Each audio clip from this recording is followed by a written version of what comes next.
역시 이번 주에도 엔비디아가 이끈 한 주였습니다. 여기 보시면 엔비디아의 젠슨왕이 어떻게 보면 글로벌 증시 전체를 이렇게 하드 캐리하고 있다, 밀어 올리고 있다 해도 과언이 아닌데요. 오늘 이제 실적 발표도 했으니까 같이 또 정리하면서 의견 나눠보겠습니다. 자, 일단은 여기 보시면 증시 또 상승 마감했는데요. 한 주 기준으로 엔비디아가 8.5%.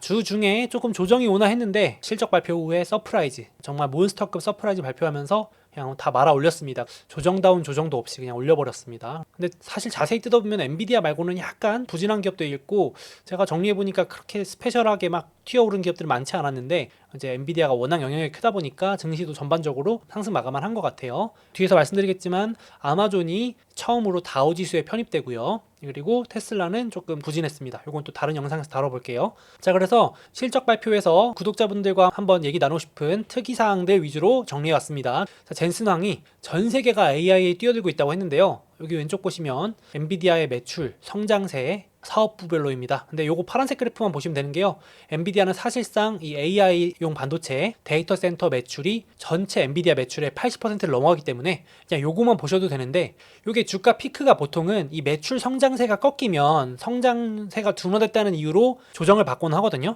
근데 보시면 매출 성장세가 꺾이긴커녕 더 가속화되는 모습입니다. 그러니까 이제 시장이 완전 놀란 거죠. 야, 이거 좀 쉬었다 갈 줄 알았는데 쉬었다 가기는커녕 더 가속화되고 있네 라고 하는 거죠. 그래서 잠깐 말씀드렸지만은 보통은 성장주의 피크는 성장세 둔화를 핑계 삼아서 조정을 받고 합니다. 야, 성장이 꺾였으니까 성장주가 좀 쉬었다 가는구나, 다른 주식 좀 찾아보자 라면서 차익 실현 매물들이 나오곤 하는데, 이렇게 실적이 숫자로도 증명이 됩니다. 예상치가 높았는데 그걸 또 뛰어넘는 게 엔비디아의 이번 실적이었고요. 또 이제 젠슨왕이 말하는 게 거의 뭐 영업사원으로 치면은 1등 영업사원급입니다. 말하는 게 너무 현란해가지고 제가 이제 보다가 놀랐는데, 한번 보시면 지금까지의 이 엔비디아의 데이터 센터 매출의 주요 고객들이 빅테크다. 지금까지는 이건 알고 있던 사실입니다. 마이크로소프트, 아마존, 구글 등 이 현금 부자 빅테크들이 너도나도 반도체 달라고 아우성인데, 앞으로는 빅테크 외에도 다양한 분야의 지금 산업으로 확장될 것 같다. 기업들이 막 뛰쳐 들어오고 있다. 반도체 달라고 줄 서 있다 얘기하는 거죠. 의료 분야부터 금융 서비스, 자동차, 산업 시장 등 이렇게 치면 이제 엔비디아의 사업 영역, 유효 시장이 얼마나 넓어진다고 볼 수 있을까요? 그래서 이제 시장이 이렇게 되면 목표 주가 더 올려야지 라면서 월가가 막 목표 주가 쭉쭉쭉 올리는 거죠. 이거 뭐 빅테크만 고객이 아니었네. 병원, 의료 서비스도 뭐 시장이 얼마나 넓습니까? 헬스케어 쪽, 금융, 자동차는 뭐 말할 것도 없고요. 산업재, 이쪽에 다 AI 도입한다. 거기다가 단기로는 엔비디아 좀 주가 피크 치는 거 아니야? 이런 걱정을 했었는데 2024년, 2025년 넘어도 성장이 가능할 정도다. 이렇게 완벽하게 차단을 합니다. 월가에서 걱정하는 게 뭔지 다 알고 있어요. 투자자들이 뭘 걱정하는지 알고 있습니다. 거기다가 이제 장기적인 발언까지 해줍니다. 자, 걱정하지 마. 모든 산업으로 AI 기술이 확산되는 10년 주기의 첫 번째 해가 될 거다. 단기적으로는 2024, 25도 괜찮아. 그리고 앞으로 중장기적으로 빅테크 외에 모든 분야로 확산될 거야. 근데 또 우리 비전을 봤을 때는 10년 주기의 첫 번째 해가 될 거니까 이제 이거 뭐 단기, 중장기 뭐 걸을 타선이 없습니다. 그러니까 이제 주가가 막 서프라이즈로 날아가는 한 주가 아니었나 싶습니다. 그러니까 뭐 모든 게 완벽하다, 이 컨퍼런스 콜만 보면은. 그런데 좀 약간은 걸러 들으실 필요는 있습니다. 제가 봐도 CEO들이 좋을 땐 더 좋게 말하는 부분도 있고, 조금 안 좋을 땐 더 비관론적으로 말하는 부분도 있는데, 침착하게 볼 필요는 있겠죠. 이런 분위기다 보시면 될 것 같고, 실제로도 왼쪽 보시면 부르는 게 값입니다. 이 엔비디아가 파는 반도체 H100이라는 이 반도체가 정말 부르는 게 값이어가지고 영업이익률이 점점점 높아지는데, 그러니까 남기는 게 많다는 거겠죠. 마진율이 높아진다는 건데요. 저도 그래서 궁금해서 한번 오늘자로 그냥 검색을 한번 해봤거든요. 이 엔비디아가 파는 H100 반도체가 하나에, 제가 지금 그냥 네이버에 딱 쳤을 때 오늘 기준으로 5,800만 원 적혀 있어요. 진짜 웬만한 자동차 한 대 값이잖아요. 테슬라 한국에 들어오는 모델 Y 기준으로 한 5천만 원대인 걸로 알고 있거든요. 제네시스 거의 한 대 값이기도 하고, 그러니까 뭐 반도체가 우리가 생각하는 그런 뭐 조그만 반도체 개념이 아니고 정말 비싼데, 물론 이게 정가는 아니고 부르는 게 값이라서 구할 수도 없지만 뭐 3천만 원에서 5천만 원대 호가를 이제 왔다 갔다 할 정도의 반도체를 파는데, 이걸 마진율을 66%씩 남기고 판다는 겁니다. 100만 원짜리 팔면 66만 원 남긴다는 거죠. 그것도 너무 길게 줄이 서 있으니까 우리가 공평하게 최대한 나눠주려고 노력 중이래요. 이거 보면서 세상에 얼마나 지금 난다 긴다 하는 기업들이 줄 서 있으면 우리가 최대한 불공평하지 않게 적절하게 나눠주겠다. 이게 이제 얼마나 참 자신감의 표현인지 느껴졌습니다. 거기다가 이제 또 젠슨왕이 한 말 중에 이것도 인상 깊었는데, 사람들이 많이 오해하는 게 우리 회사가 파는 요 반도체가 한 개짜리 부품인 줄 안다. 근데 그게 아니고 약 3.5만 개의 복잡한 부품으로 이뤄진 하나의 슈퍼컴퓨터다. 그러니까 자동차도 제가 알기로 몇만 개의 부품이 들어있는 걸로 알고 있거든요.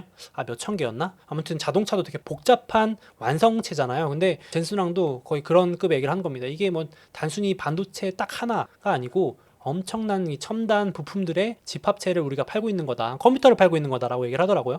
그러니까 조금 더 이해가 잘 됐고, 그래서 마진율이 점점 높아진다. 그래서 실제로 이 마진율이 높아진다는 거는 경쟁사들의 영향이 별로 없다라는 얘기도 되거든요. 그러니까 보통 경쟁이 치열해지면 마진이 깎이기 시작하잖아요. 근데 마진이 더 높아지고 있다는 거는 지금 경쟁사 뭐 AMD나 인텔 이런 기업들이 너도나도 AI 반도체를 출시하겠다고 난리인데 아직까지는 뭐 딱히 영향이 없는 거겠죠. 그렇게도 볼 수 있겠습니다. 그래서 뭘로 보나 지금 이 마진율을 보시면 엔비디아가 위험하다는 징후는 없다라고 보시면 될 것 같아요. 그러니까 주가가 아무래도 좀 세게 움직이는 것 같고, 그러다 보니까 지금 이제 이런 만화까지 나옵니다. 이게 양극화되니까 주가가 요즘 테슬라 쪽이 완전 약하잖아요. 그래서 성냥팔이 소녀죠. 이제 추운 겨울에 성냥팔이 소녀가 테슬라 사세요, 테슬라 사세요 했는데 안쪽에서 이렇게 따뜻한 방에서 뭔 얘기 하나 보니까 막 웃음꽃이 피어나오니까 보니까 이제 엔비디아가 아하하 우리 엔비디아 이러면서 애지중지하는 거죠. 여기 이제 엔비디아가 거의 자녀분들 급으로 지금 사랑이 듬뿍듬뿍 방고 있는 엔비디아, 여기 보시면 테슬라 주주분들이 이렇게 눈물 젖은 모습을 보이는 모습입니다. 몽키도 여기 있고요. 그래서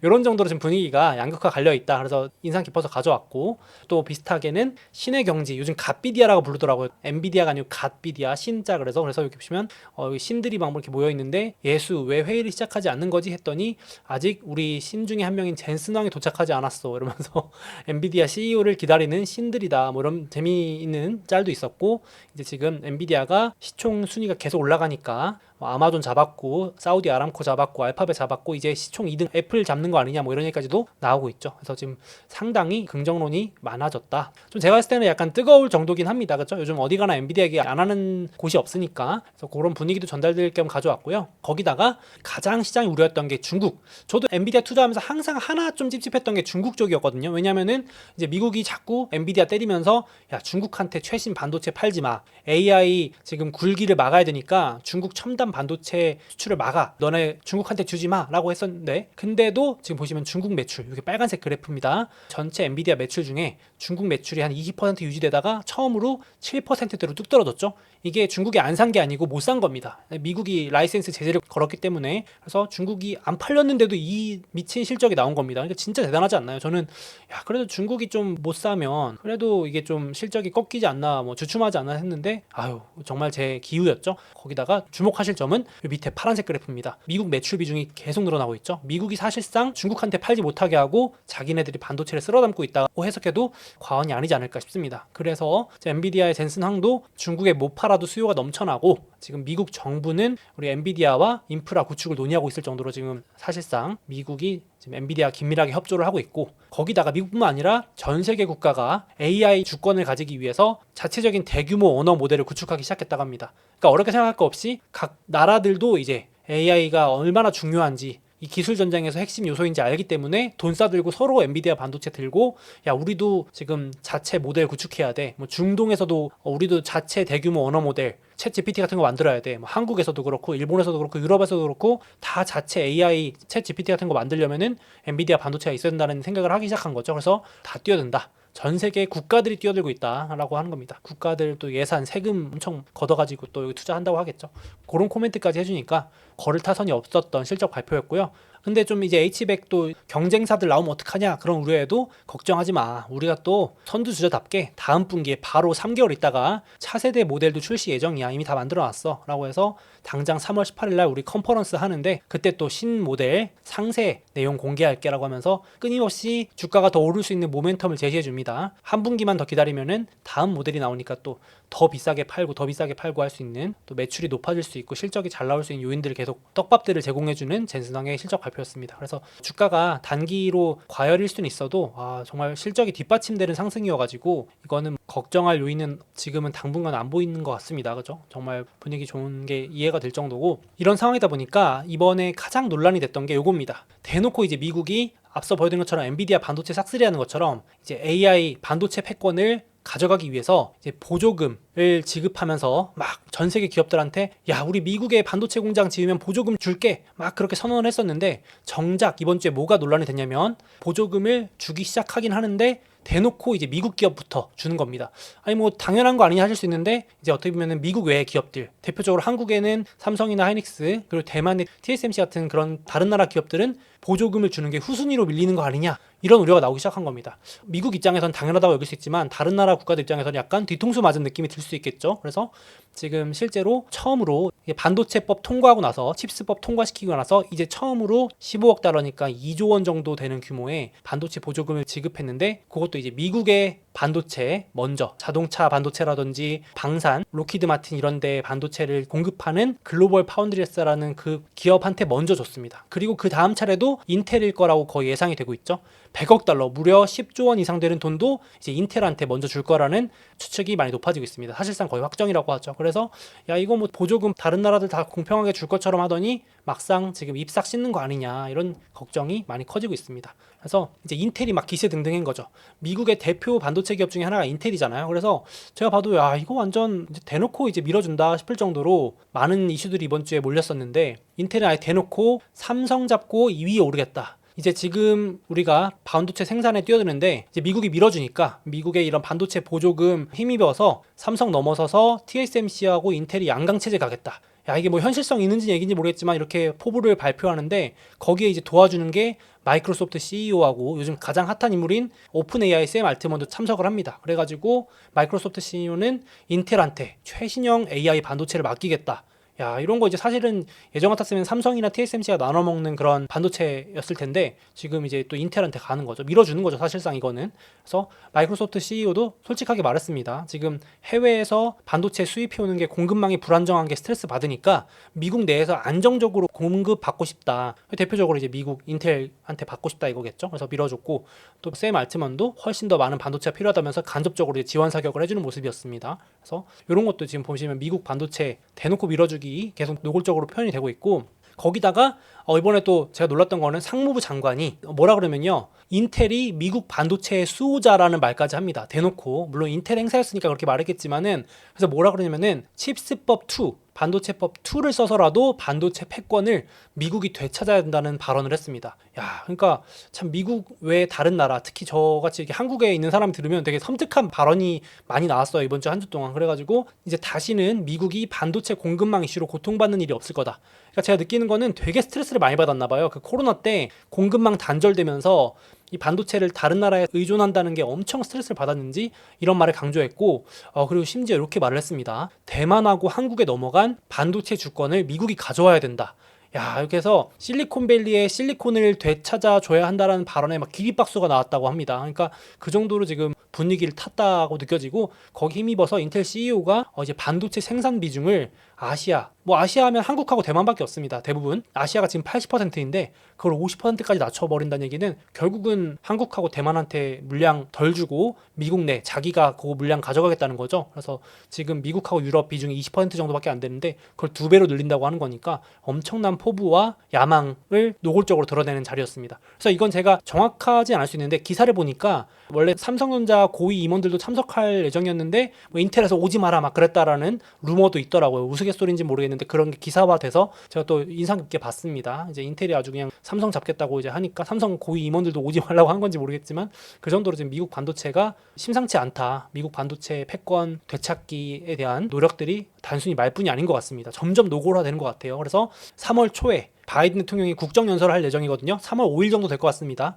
그때 이제 전 국민이 바이든 연설을 볼 때 딱 발표하겠죠. 이제 우리가 반도체법 통과시킨 걸로 인텔한테 100억 달러 이상, 10조 원 이상의 돈을 지원해서 이게 일자리와 경제 창출에 많은 도움이 될 것이다. 그렇게 코멘트하면서 이렇게 부각시키지 않을까. 또 바이든도 재선 앞두고 있으니까 그런 목적도 있지 않을까 싶긴 합니다. 그래서 인텔 입장에서는 수혜주가 될 것 같고, 그래서 이런 것들 때문에 요즘 인텔 주식 산다는 분들도 좀 있더라고요. 이렇게 지금 기술력으로 봤을 때는 당연히 인텔이 뭐 조금 떨어질 수 있는데, 이제는 기술력보다도 패권 이런 것들의 싸움이라고 봤을 때는 또 인텔 밀어주기 계속되지 않겠냐, 이런 논리를 가지고 인텔 투자하시는 분들도 있습니다. 뭐 이렇게도 볼 수 있겠죠. 그래서 지금 미국도 대놓고 야심을 드러내고 있고, 이번 주 주말 동안에도 일본도 반도체 보조금 팍팍 준다 그래서 생산기지 1등인 TSMC 공장을 지금 만들었죠. 그래서 개소식을 했습니다. 그러니까 이제 1공장 돌아가기 시작했고요. 이제 2공장도 보조금 준다고 선언했습니다. 그러니까 일본도 지금 엄청난 노력으로 반도체 패권을 되찾아오려고 노력을 하고 있고, 물론 립 서비스일 수 있지만 이번에 구마모토 일본 1공장에 간 TSMC 회장이 이렇게 말을 해줬죠. 일본 반도체 르네상스가 시작될 거다. 야, 일본 지금 반도체 많이 뒤처져 있는데 다시 또 르네상스 부활의 시대가 올지, 물론 립 서비스일 수도 있지만 보조금 많이 줬으니까 또 그럴 수도 있지만 심상치 않습니다. 일본도 엄청 열심히 지금 움직이고 있다는 게 느껴지고요. 그래서 지금 미국만 엔비디아 같은 반도체 기업들의 시가총액이 올라가는 게 아니고 일본도요. 이번 주에 특히 인상 깊었던 게 반도체 장비 대장주인 도쿄 일렉트론이 처음으로 소니를 제치고 시총 3위에 올라갑니다.